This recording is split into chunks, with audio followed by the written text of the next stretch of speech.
Rain lashes Seattle's streets, the city's neon pulse flickering through Claire Bennett's apartment window. She stands alone, her silhouette sharp against the dim glow of a dying lamp. Her hands tremble, clutching a crumpled note as the piercing cries of her newborn triplets James, Lily, and Noah echo from the nursery. "Ethan," she whispers, her voice a fragile thread. "How could you do this?" Her eyes raw with tears fix on the note's scrawled words. "I can't stay. I'm sorry." A wedding ring glints on the table, abandoned its shine, mocking her shattered trust. The camera cuts to Ethan Caldwell weaving through traffic on a rain-slicked freeway, his jaw-tight eyes haunted, not cold, but conflicted. His phone glows with Claire's missed calls, each one a stab of guilt he can't face. "You don't get it, Claire," he mutters, gripping the wheel. "I'm saving you from me." His voice cracks, hinting at a man unraveling, not a cartoonish villain. The radio hums faintly, a love song cutting through the storm, twisting the knife. Back in the apartment, Claire's knees buckle, the note slipping to the floor. The baby's cries grow desperate, pulling her from despair. She wipes her face, resolve hardening. "I won't break," she vows, her voice fierce despite the tremble. A sharp knock at the door startles her. "Claire! It's Nathan," a voice calls, urgent but steady. Nathan Harper. Ethan's oldest friend stands soaked in the hallway, his eyes heavy with a truth he dreads to share. "You need to know something about Ethan. Something he's hidden from everyone." Claire's hand hovers on the doorknob, fear and defiance warring within her. The screen fades to black, the rain's rhythm fading into a single haunting question. What secret could break her more than this? Seattle's Puget Sound shimmers under a late summer glow, its waters catching the last rays of a fading sun. Claire Bennett leans against the railing of her balcony, her fingers resting lightly on her still flat stomach. At 28, she's a rising analyst at Pacific Trust Bank, her days a blur of numbers and ambition. But tonight, her world feels softer, brighter. A faint smile curves her lips as she whispers to herself, "You're real, aren't you, little one?" The breeze carries the scent of salt and coffee from the city below, and Claire's heart hums with a quiet hope. She turns back to her modern apartment in Belltown, where fairy lights twinkle above a cozy living room, a space she's built with Ethan Caldwell, her husband of 4 months. Ethan lounges on the sectional, his tie undone, a craft beer in hand. His marketing job keeps him polished, his charm a weapon he wields effortlessly. Stargazing again. "Claire," he teases, his voice warm but edged with a restless energy. She crosses the room, settling beside him, her eyes catching the glint of their wedding photo, a candid shot from a rooftop bar. Ethan's laugh, frozen mid-burst. "Just thinking," she says, nudging him. "Dr. Larson's tomorrow. First ultrasound. You in?" Ethan's smile flickers, his phone buzzing on the cushion. He silences it, leaning to kiss her forehead. "Course I'm in. Gotta see our kid's debut." His words are easy, but his eyes drift to the phone, a shadow passing over his face. Claire misses it too, caught up in the dream of their future, a family, a home roots in this restless city. The next day, Harborview Medical Center buzzes with quiet purpose. Claire lies on the exam table, the ultrasound gel cold against her skin. Ethan stands close, his hand brushing hers, though his fingers fidget, betraying a nervous edge.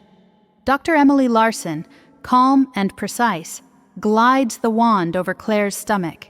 Heartbeat strong, she says, her glasses reflecting the screen's glow. 12 weeks right on track. Claire's breath catches at the tiny flicker, a life, her life pulsing in black and white. "Look at that," she murmurs, squeezing Ethan's hand. He nods, his smile tight, muttering, "Yeah." Wild. Dr. Larson adjusts the screen. "We'll confirm gestational details next visit, but everything's looking good." Claire barely hears the medical terms, her heart soaring. Ethan's grip loosens, his eyes distant, but she chalks it up to nerves. Weeks roll by, and Claire dives into baby prep with a fervor that lights her up. She and Ethan stroll through Pike Place Market on a sunny Saturday, the air alive with buskers and the tang of fresh fish. Claire clutches a tiny knit hat, her laughter bright, as she dodges a street performer's juggling pins. "This is perfect for the nursery," she says, holding it up. Ethan grins, but his phone buzzes again and he steps aside, his voice low. Work stuff, he says when he returns, but his jaw is tight. Claire brushes off the unease, pointing to a stall with handmade crib mobiles. "What do you think, stars or animals?" Ethan shrugs, distracted. "You pick, babe. You're the expert." His nonchalance stings, but she swallows it, focusing on the mobile's soft chimes. At home, Claire spreads out nursery plans on the dining table, paint swatches a dog-eared baby name book. Ethan's late again, citing a client dinner. When he slips in past 10, his cologne carries a faint whiff of bourbon. "Rough day," Claire asks, her voice light but searching. He runs a hand through his hair, avoiding her gaze. "Yeah, big pitch. Crashed and burned." She reaches for him, but he pulls back, grabbing a water from the fridge. "I'm beat, Claire. Let's talk tomorrow." Her smile falters, a crack in her certainty, but she nods, clinging to the Ethan she fell for, the one who danced with her in the rain, who promised forever. Alone in their bedroom, Claire scrolls through baby blogs, the city's hum filtering through the window. Ethan's phone lights up on the nightstand, a text flashing, "Meet me tomorrow." Same spot. She freezes her thumb, hovering, but the screen locks before she can read more. Her stomach twists, doubt creeping in like fog. She shakes it off, placing a hand on her belly. "Your dad's just stressed," she whispers, more to herself than the baby. "He loves us." Downstairs, Seattle pulses, fairy horns, distant laughter, the faint wail of a busker's saxophone. Claire closes her eyes, unaware of the fault lines forming beneath her perfect life, a betrayal waiting to erupt and test the strength she doesn't yet know she has. The Belltown restaurant glows under soft chandeliers, its exposed brick walls echoing with laughter and the clink of wine glasses. Claire Bennett, 30 weeks pregnant, sits at a long table draped in white linen, her sage green dress accentuating her rounded belly. Sophie Miller, her best friend and co-worker, orchestrated this baby shower with meticulous care: lavender balloons, a cake topped with tiny sugar booties, and a playlist of Claire's favorite indie tunes. Friends and colleagues surround her, their chatter warm, but Claire's eyes flicker to the empty seat beside her. Ethan Caldwell promised he'd swing by after a client lunch, but the clock ticks past 3 and her phone stays silent. Sophie catches her glance, leaning close. "He's probably stuck in traffic, Claire. You know how downtown gets." Claire forces a smile, her fingers brushing the gift pile. Onesies rattles a hand-stitched quilt. "Yeah, you're right," she says, but a quiet unease settles in her chest. Midway through unwrapping a diaper genie, a sharp pain slices through Claire's abdomen. She gasps, her hand flying to her stomach, the gift slipping to the table. The room hushes, eyes turning.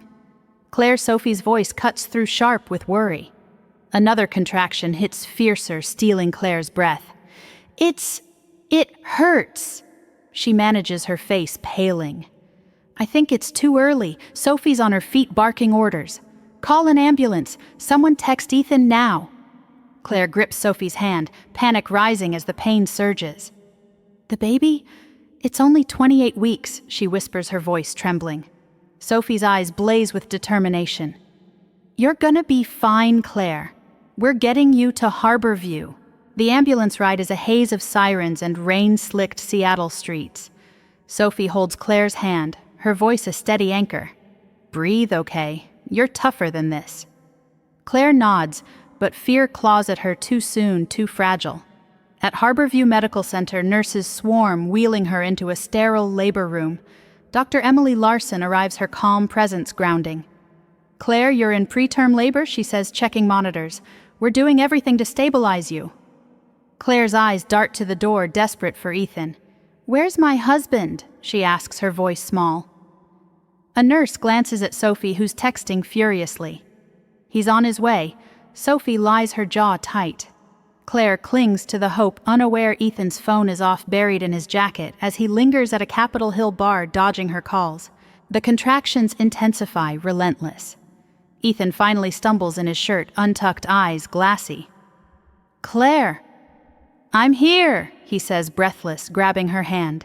She glares, pain and anger mixing. "Where were you?" He mumbles about a dead battery, but his breath smells of gin. Before she can press, Dr. Larson interrupts. "Claire, you're delivering now, and it's not one baby. You're having triplets." Claire's heart lurches, shock drowning her pain. Triplets, how Ethan's face drains his hand, slipping from hers. 3, he chokes, stepping back. Dr. Larson's voice is steady. "It's rare, Claire. Sometimes preterm multiples hide on ultrasounds. You're 1 in a million." The delivery room pulses with urgency. Claire pushes through exhaustion, Ethan hovering, his encouragement strained. James arrives first, a tiny warrior with a fierce cry. Lily follows her wail, softer, delicate. Noah, the smallest, emerges last, his silence terrifying until a weak sob breaks free. Claire weeps, overwhelmed, as nurses rush the babies to the NICU. "They're fighters," Dr. Larson says, her hand on Claire's shoulder. "But they'll need time." Ethan stares at the empty room, muttering, "3 kids. I didn't sign up for this." Claire, dazed, misses the crack in his voice, the fear masquerading as detachment. Days later, Claire haunts the NICU, her eyes locked on James, Lily, and Noah in their incubator's tubes, and monitors a fragile lifeline. Ethan's visits dwindle his excuses, thin late meetings, urgent campaigns. One night alone in their Belltown apartment, Claire rocks a fussy Lily, James, and Noah dozing nearby. The fridge's bare bills stack up and her savings are stretched thin. She checks their joint account, expecting Ethan's latest bonus. Instead, the balance glares $47.23. Her breath catches. Transaction logs show withdrawals $5,000, $3,000, $2,000, drained by Ethan over weeks, the final one yesterday. "No," she gasps, scrolling in disbelief. She dials him, her hands shaking, but it's voicemail again. "Ethan, you took everything. Our babies need you. Where are you?" The line beeps, empty. Morning brings a text, cold and curt, Claire. "I'm sorry. I can't handle this. You're stronger than me." She stares, the words a knife to her heart. The triplets' cries rise, a chorus of need, and Claire's world collapses. She calls Sophie, sobbing. "He's gone." "Sophie, he stole our money, left us with nothing." Sophie arrives, arms full of formula and diapers, her voice fierce. "You're not alone, Claire. I'm here." As Sophie cradles Noah, Nathan Harper knocks his tech bro hoodie damp from rain. He sets down a bag of groceries, his eyes soft but guarded. "Heard you might need a hand," he says, hesitating. Claire wipes her tears, grateful but broken. Why would he do this, Nathan? Over coffee as the babies sleep, Nathan exhales, his voice low. "Claire, there's something you need to know. When you and Ethan met at that bar in Capitol Hill, he bet me $1,000 he could win you over. I didn't take it, I couldn't. I saw you and I cared too much." Claire's breath hitches betrayal, cutting fresh. "A bet my marriage was a game." Nathan nods, guilt etched in his face. "I should have told you. Ethan's always been reckless, chasing thrills. I thought he'd changed for you." Claire stares at the rain streaking the window, her dream of Ethan crumbling. Sophie, listening quietly, squeezes her shoulder. "You're worth more than his lies, Claire. You hear me?" The NICU's hum becomes Claire's refuge, each beep a reminder of her baby's fight. Sophie drops off meals, her dry humor cutting through Claire's fog. "If I can survive tax season, you can survive this," she quips, unpacking takeout. Nathan lingers longer, fixing a leaky faucet, reading to the triplets in a low, steady voice. His tech startup keeps him busy, but he carves out time, driven by a loyalty Claire doesn't yet understand. One night, as she watches Noah's tiny chest rise, Claire whispers, "I'm scared, Nathan. How do I do this alone?"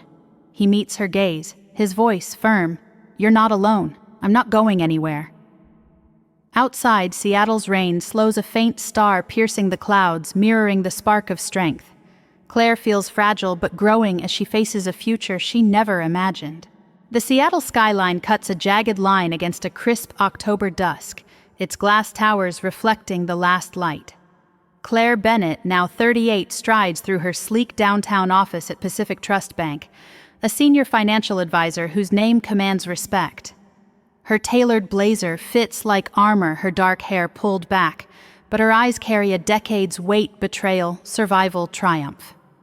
A framed photo on her desk shows James, Lily, and Noah, her 10-year-old triplets, grinning at a Mariners game. She's built this life from Ethan Caldwell's ashes, but today those ashes stir. Her assistant's voice crackles through the intercom. "Claire, someone's here. Says it's urgent. No appointment." Claire's brow furrows, her day already packed. Name A, pause, then Ethan Caldwell. Her breath catches a cold fist squeezing her chest. "Send him in." The door opens, and Ethan shuffles through a ghost of the man she married. His face is gaunt eyes sunk in a cheap jacket hanging off his frame. The charm that once dazzled is gone, replaced by a desperate edge. "Claire." He starts, his voice raspy. "I didn't know where else to go." She stands, her gaze ice. "You have no business here, Ethan. What do you want?" He slumps into a chair, uninvited, rubbing his hands. "I'm in trouble. Bad debts, bad people. I need help. $5,000, Claire." "For old times' sake." Her laugh is sharp a blade. "Old times? You mean when you stole our savings, left me with 3 babies, and ran?" "You're out of your mind." Ethan's eyes harden, a flicker of cunning surfacing. "I didn't want to play dirty, but you're forcing me. I know things about you, about Nathan. Things your fancy clients wouldn't like." Claire leans forward, unflinching. "What things? Don't waste my time." Ethan's lips twist, a shadow of his old smirk. "That night we met at the Capitol Hill bar, I wasn't the only one who wanted you. Nathan was in on it, a bet $1,000 to win you. He's been lying to you, playing the hero. And there's more. You think I was loyal back then? There were others, Claire, women I saw behind your back. I've got proof texts, photos. Give me the money or I tell everyone. Your kids, your boss, the whole damn city." Claire's pulse races, rage and shame colliding. She grips the desk, steadying herself. "You're blackmailing me. You think I'm still that naive girl you tricked?" Ethan leans closer, his breath sour. $5,000 by tomorrow, or your perfect life's over." Claire's mind reels, but she holds his gaze. "Get out. You'll get nothing from me." Ethan stands, his smirk faltering. "You'll regret this." He leaves the door clicking shut, but his threat lingers like smoke. Claire sinks into her chair, the photos of her kids grounding her. She dials Nathan Harper, her fiancé, her voice tight. "Ethan was here. He's threatening us. Says you lied about the bet, says he had affairs.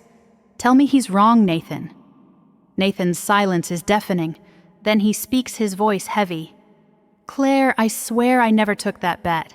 I loved you from the start. But I knew about one of his flings. I didn't tell you because I thought it'd break you more. I'm sorry." Claire's heart twists, trust fraying. "You knew and said nothing."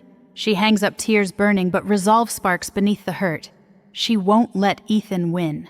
The next day, Ethan escalates, showing up at their Queen Anne home while Claire's at work. Nathan answers the door, his tech startup hoodie casual, but his eyes wary. Ethan leans against the porch railing, a predator sizing up prey. "Hey, old friend," he sneers. "Cozy setup you've got with my wife. I need $5,000 by tonight, or I tell Claire you were just as bad as me, bet and all." Nathan's fists clench, his voice low. "You're a liar, Ethan. You ruined her, and now you're scraping for scraps. Leave, or I'm calling the cops." Ethan laughs bitter. "Cops? I'm not the one hiding secrets." "We both wanted her, Nathan. Pay up, or I burn your world down." He walks away, leaving Nathan shaken, guilt gnawing at him. Nathan, desperate to shield Claire, logs into their joint account, his cursor hovering over a $5,000 transfer. He hesitates, then stops, knowing it's wrong. But Claire's phone pings a bank alert for an attempted transaction flagged for review. Her blood runs cold. She calls Nathan, her voice sharp. "Why were you moving $5,000? Is this Ethan's game?" Nathan confesses, his words rushed. He's threatening to lie, Claire. "I didn't pay, I swear. I can't lose you." Claire's anger flares, but clarity cuts through. "No more games, Nathan. We're done hiding." Claire storms to her office, calling Rachel Torres, her lawyer, a woman with a razor-sharp mind. "Rachel, Ethan's trying to extort us $5,000 to keep quiet about lies and his affairs. He's dodged child support for a decade. I want him stopped." Rachel's voice is calm, lethal. Extortion's a felony, Claire. With his texts, your bank records, and his alimony evasion, we've got him cold. I'm drafting a police report now. Claire's eyes blaze, her voice steady. Do it. He's not breaking me again. She hangs up the Seattle skyline, framing her like a warrior's backdrop. Ethan thinks he's cornered her, but Claire's ready to fight for her kids, for her truth, for the life she's forged from his wreckage. Claire Bennett sits in her downtown Seattle office, the late afternoon light casting long shadows across her desk. Her hands are steady as she compiles evidence against Ethan Caldwell, screenshots of his threatening texts, bank statements showing his theft of their savings, and court records of 10 years unpaid child support. Rachel Torres, her lawyer, sits across from her, her sharp eyes scanning the documents. Claire, this is ironclad, Rachel says, her voice like steel. Extortion, fraud, alimony evasion, he's done. Claire's jaw tightens, her resolve unshaken. I want him to face it all. No more escaping. Rachel nods a faint smile of respect. I'm filing with the Seattle PD this afternoon. He won't slip through. By evening, Claire and Nathan Harper sit in a small fluorescent-lit room at the Seattle Police Department's precinct. The air hums with the clatter of keyboards and murmured voices. Detective Mark Reyes, a wiry man with a no-nonsense gaze, listens as Claire lays out Ethan's scheme. He demanded $5,000 to keep quiet about a bet from years ago, and affairs he claims he had, she says, her voice clear, unwavering. He's been dodging his responsibilities to our kids, James, Lily, and Noah, for a decade. Nathan, his hands clasped tightly, adds, I almost fell for his threats, thought I could protect Claire by paying. I was wrong. Detective Reyes jots notes, his pen scratching. With this evidence, we've got probable cause for an arrest. Any idea where he's at? Claire's eyes narrow. Try the Rusty Anchor in Pioneer Square. He's there most nights, drowning his failures. That night, the Rusty Anchor pulses with the low hum of a jukebox and the clink of bottles. Ethan slouches at the bar, his fingers wrapped around a half-empty whiskey, his eyes darting like a cornered animal. He's certain Claire will crack, that his threats will force her hand. But outside, 2 police cruisers glide into the lot, silent and deliberate. Detective Reyes steps inside, badge flashing under the neon glow, 2 officers at his back. Ethan Caldwell, he calls, voice cutting through the din. You're under arrest for extortion and evading court-ordered child support. Ethan's glass crashes to the floor, his face paling. This is a lie, Claire's setting me up, he shouts. But the officers grab his arms, cuffs clicking tight. The bar's patrons stare, a hush falling, as Ethan's dragged out, his protests fading into the night. She can't do this, he yells, but the door swings shut, sealing his fate. The arrest ripples through Seattle. A local news blog, the Emerald Pulse, posts a story, Seattle man busted for blackmailing ex-wife. Comments flood in praising Claire's courage, calling her a hero for single moms. She reads the article on her phone, curled up in the Queen Anne home she shares with Nathan and the triplets. James, Lily, and Noah, now 10, sprawl across the living room, battling over a board game, their giggles a shield against the past. Nathan sits beside Claire, his hand warm on hers. It's over, he says, his voice soft but certain. Claire looks at him, her eyes fierce yet tender. It's over because we fought. You stood with me, Nathan. He shakes his head, a wry smile breaking through. You led the charge, Claire. I just followed. A few nights later, Claire and Nathan host a small dinner in their backyard, string lights swaying above a picnic table. Sophie Miller arrives with a bottle of wine, her dry wit sparking laughter as she teases Nathan about his cooking. Stick to coding, Harper. This chicken's a fire hazard. The kids devour pizza, Noah smearing sauce on his cheek, Lily recounting a school play, James debating Pokemon stats. Claire watches, her heart full, the weight of Ethan's threats lifting like fog. She raises a glass, her voice steady. To use. To choosing who we fight for. The clink of glasses echoes and Sophie winks. To Claire, who slays dragons. The kids cheer, oblivious to the depth of her victory, but Claire feels it, a piece carved from years of grit. As weeks pass, Claire's life settles into a new rhythm. At work, clients seek her out, drawn to her quiet strength, her story whispered in boardrooms. She and Nathan plan a spring wedding at Volunteer Park, simple but theirs, with the triplets as ring bearers and flower girl. Sophie, ever the planner, insists on organizing her spreadsheets rivaling Claire's. The kids thrive their NICU days, a distant memory, their laughter filling the house. Claire tucks them in each night, kissing their foreheads, whispering, "You're my everything." Ethan's shadow is gone, his conviction a footnote in her story. She's not just a survivor, she's a builder, crafting a life where love not lies, holds sway. Seattle's spring unfurls in a riot of color cherry blossoms, drifting like confetti across Volunteer Park. Claire Bennett stands on a small outdoor stage, her navy dress catching the breeze, her presence commanding yet warm. At 39, she's a senior financial advisor and a sought-after speaker invited to share her story at a Seattle Community Resilience Forum. The crowd, locals, parents, young professionals, leans forward captivated as she grips the microphone. 10 years ago, I was lost, she says, her voice, steady eyes bright. Betrayed by the man I loved, left with 3 newborns and a stolen future. But I learned, you can rise, you can choose who you become. Applause ripples soft but heartfelt. In the front row, James, Lily, and Noah, now 10, beam with pride, their cheers louder than anyone's. Nathan Harper, Claire's husband of 6 months, sits beside them, his quiet smile her anchor. Claire's journey has woven into Seattle's fabric, her story shared in coffee shops and PTA meetings. Ethan Caldwell's conviction, extortion, fraud, child support evasion, slammed the door on a decade of pain. Now Claire transforms that pain into purpose. My kids, she continues, her voice softening, they're my fire. James, who builds rocket models that never fly straight. Lily, who belts show tunes in the shower. Noah, who sketches stories better than any book. They taught me to keep fighting even when I felt empty. The crowd laughs, then quiets, as she grows serious. And Nathan? He showed me trust isn't a gamble. It's showing up, flaws and all. Nathan's hand tightens on Lily's, his eyes glistening. After the talk, Claire steps off stage, the triplets swarming her with hugs. You were awesome, Mom, James yells, nearly knocking her over. Lily grins. Can we get burgers now? Noah tugs her sleeve, showing a doodle of her on stage. Claire laughs, pulling them close. Burgers, yes. Noah, this is going on the fridge.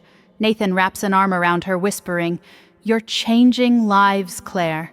She leans into him, her voice low. We are. You're my partner in this.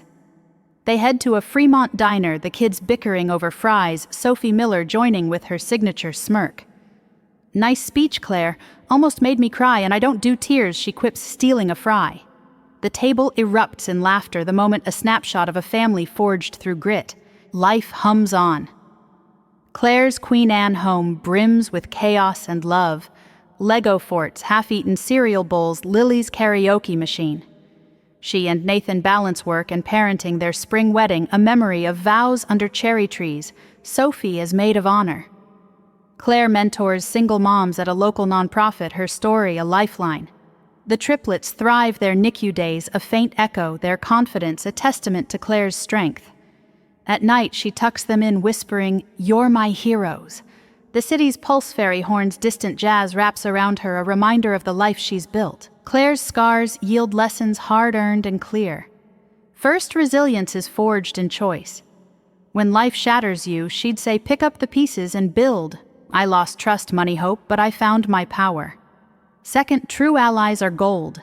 Nathan's steadfast heart, Sophie's fierce loyalty, they carried her through. Hold tight to those who stay, she'd urge. They're your strength. Third, truth sets you free. Facing Ethan, exposing his lies, gave Claire peace. Don't run from pain, she'd advise. Name it, and it loses its grip. To me, Claire's story is a beacon. I've seen people like her written off, yet rising with a fire that reshapes their world. In our fast-moving lives, Claire reminds us to bet on ourselves, to lean on those who lift us, to rewrite our stories with courage. Her scars are her map, guiding her forward. As she walks Seattle streets, kids racing ahead, Nathan's hand in hers, Claire knows her truth, no betrayal defines her. She's the author now, and her story soars.